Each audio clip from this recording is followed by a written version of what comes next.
Hai viewers, jumpa lagi bersama Medi dalam channel Infolomedia. Kali ini Medi akan membahas negara yang ada di Asia, tepatnya di Asia Tenggara. Negara ini adalah salah satu dari sekian banyak negara komunis yang masih tersisa. Nama negaranya ialah Laos. Namun sebelum kita lanjut, silahkan tekan tombol subscribe ya, dan jangan lupa nyalakan loncengnya agar tidak ketinggalan informasi yang Medi sajikan di channel ini. Mari kita lanjut. Laos adalah sebuah negara republik yang dikelilingi oleh daratan dan terletak di bagian utara semenanjung Indochina. Laos berasal dari kata Lanxiang yang artinya kerajaan gajah. Negara Laos tepatnya berada di Asia Tenggara yang beriklim tropis. Negara ini dikelilingi oleh daratan sehingga tidak memiliki batas laut. Berbatasan dengan Myanmar dan Republik Rakyat Tiongkok di sebelah barat laut, Vietnam di sebelah timur, Kamboja di selatan, dan Thailand di barat. Negara Laos memiliki luas sebesar 236.800 km persegi, di mana wilayahnya didominasi oleh perbukitan dan pegunungan yang tertutup hutan lebat, sehingga menjadikan hasil hutan seperti kayu sebagai salah satu komoditas negara Laos. Laos memiliki ibu kota bernama Vientiane, berpenduduk sebesar 7.716.952 jiwa pada tahun 2024, yang terbagi atas beberapa etnis. Etnis yang dominan di negara ini ialah orang Lao, sehingga bahasa resmi negara ini adalah bahasa Lao. Walaupun ada juga bahasa lain yang dituturkan oleh orang Laos sehari-hari, seperti bahasa Thai, Inggris, dan Prancis. Mayoritas penduduk Laos beragama Buddha, yakni sebesar 64,7% dari populasi. Sisanya beragama lain, seperti Satsanapi 31,4%, Kristen 1,7%, dan Islam 0,8%. Sedangkan yang lainnya 1,3%. By the way viewers, agama Satsanapi atau biasa disebut Banpi adalah bentuk kepercayaan animisme yang dianut oleh kelompok etnis Thai di Asia Tenggara, seperti orang Laos, Ahom, San, Dai, Kamti, Isan, dan juga orang Thai. Agama ini bersifat animistik dan juga politeistik yang melibatkan perdukunan dan penyembahan leluhur. Secara etimologi, nama Laos sendiri diciptakan oleh bangsa Prancis yang dulu pernah menguasai negara ini. Sebab merekalah yang menyatukan tiga kerajaan bangsa Lao di Indochina Prancis pada tahun 1893. Nama negara ini dieja sesuai dengan bentuk plural dari suku bangsa yang dominan dan yang paling umum di wilayah ini, yaitu orang Lao. Dalam bahasa Lao, nama negara ini adalah Muang Lao atau Pathet Lao. Keduanya secara harafiah berarti negara bangsa Lao. Mari kita melihat sejarah singkat negara Laos ya. Diperkirakan bahwa sejumlah kelompok orang yang berbeda telah menetap di daerah Laos sebelum abad yang ke-14. Pada saat itu, wilayah Laos masih dikendalikan oleh kerajaan Mon dan juga Kekaisaran Khmer. Bangsa Laos modern dianggap memiliki kaitan dengan kerajaan Lanxiang yang berdiri pada pertengahan abad ke-14 yang didirikan oleh Phang-um. Sebelum masa tersebut, negara ini sudah dihuni oleh orang Lao, orang Mon, dan kelompok etnis lainnya. Pada abad yang ke-16, Buddhisme Theravada menjadi agama yang dominan di Laos. Kemudian pada pertengahan abad yang ke-17, Laos mengalami penurunan kondisi ekonomi dan juga politik. Di akhir abad ke-18, Laos semakin melemah dan pada akhirnya ditaklukkan oleh kerajaan Siam atau yang kita kenal dengan Thailand saat ini. Pada akhir abad ke-19, bangsa Eropa yakni bangsa Prancis baru saja menaklukkan Vietnam dan bernegosiasi dengan Thailand untuk mendapatkan Laos. Dan pada awal abad ke-20, negara ini pun sepenuhnya berada di bawah kendali Prancis. Pada tahun 1893, Laos digabung ke dalam Indochina Prancis. Dalam Perang Dunia Kedua, Laos dikuasai oleh negara Jepang. Setelah Perang Dunia Kedua selesai, bersama dengan Vietnam, Laos lantas menyatakan kemerdekaannya pada tanggal 19 Juli tahun 1949.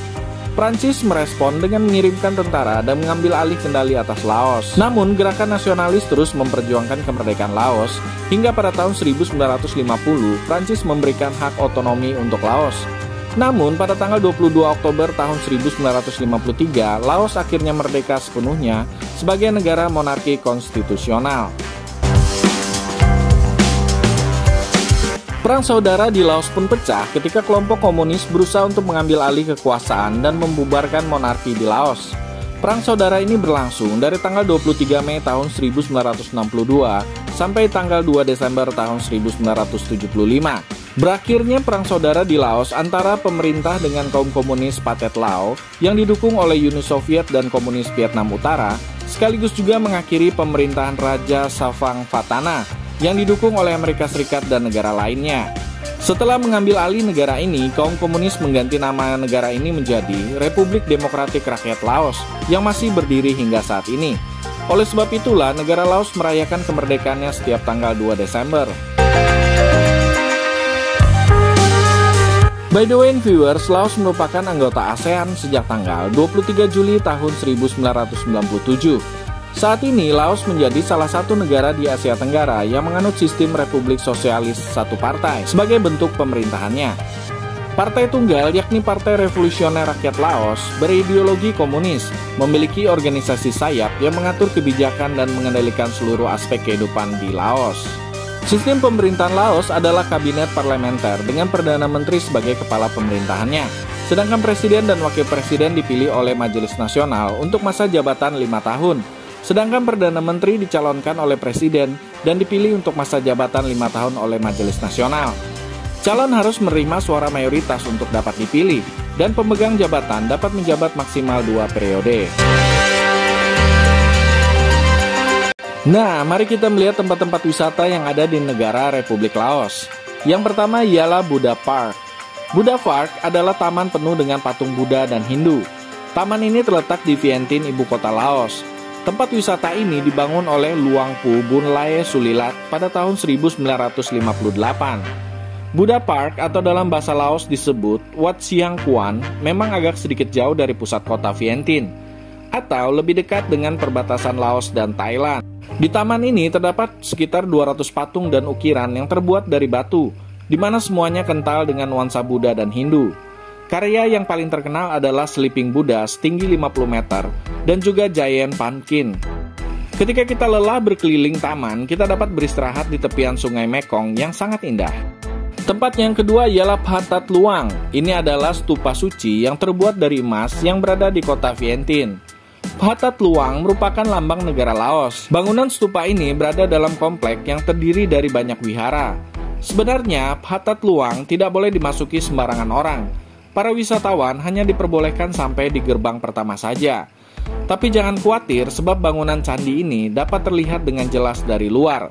Sebaiknya apabila hendak mengunjungi candi ini disarankan pada siang hari sebab warna emas yang berkilau akan semakin indah terlihat. Dan tempat yang ketiga ialah Pattusai. Apabila viewers pernah melihat gerbang besar di kota Paris yang bernama Arc de Triomphe, maka kita bisa melihat persamaannya di negara Laos. Monumen ini dibangun pada tahun 1962 sebagai simbol perjuangan Laos setelah terbebas dari penjajahan Prancis selama lebih dari 1 abad. Dekorasi berbentuk gerbang megah ini menggabungkan unsur desain Laos dan juga Eropa. Pattusai sebenarnya belum rampung dibangun karena kondisi perekonomian Laos yang belum stabil. Namun kini menjadi salah satu destinasi wisata favorit karena berada di tengah kota Vientiane. By the way, wisatawan juga bisa naik ke atas gerbang Pattusai untuk menyaksikan seluruh pemandangan kota Vientiane dari atas, sebab bangunan ini terdiri dari 7 lantai. Tempat yang keempat ialah Quang Si Falls. Air terjun Quang Si adalah destinasi wisata yang wajib dikunjungi apabila pergi ke Luang Prabang. Air terjunnya sangat indah dengan air jernih berwarna hijau. Dikelilingi oleh hutan yang lebat, air terjun Quang Si benar-benar disukai oleh para wisatawan. Di tengah-tengah air terjun terdapat jembatan yang bisa digunakan untuk mengambil foto lebih dekat. Mengunjungi tempat ini dijamin tidak membosankan ya, karena kita dapat berenang di air yang jernih, layaknya kolam renang. Karena letaknya di atas bukit, maka kita harus mendaki selama 15-20 menit untuk tiba di lokasi. Oke viewers, demikianlah sebagian kecil dari tempat-tempat wisata yang menarik yang ada di negara Republik Demokratik Rakyat Laos. Sebenarnya masih banyak lagi tempat-tempat wisata yang menarik yang ada di negara ini. Semoga informasi yang disajikan tadi bisa menambah wawasan kita semua untuk mengenal kawasan atau wilayah sebuah negara di dunia. Dan jangan lupa untuk tekan tombol subscribe serta nyalakan loncengnya ya, biar Medi lebih semangat lagi dalam menyajikan informasi di channel ini. Sampai jumpa!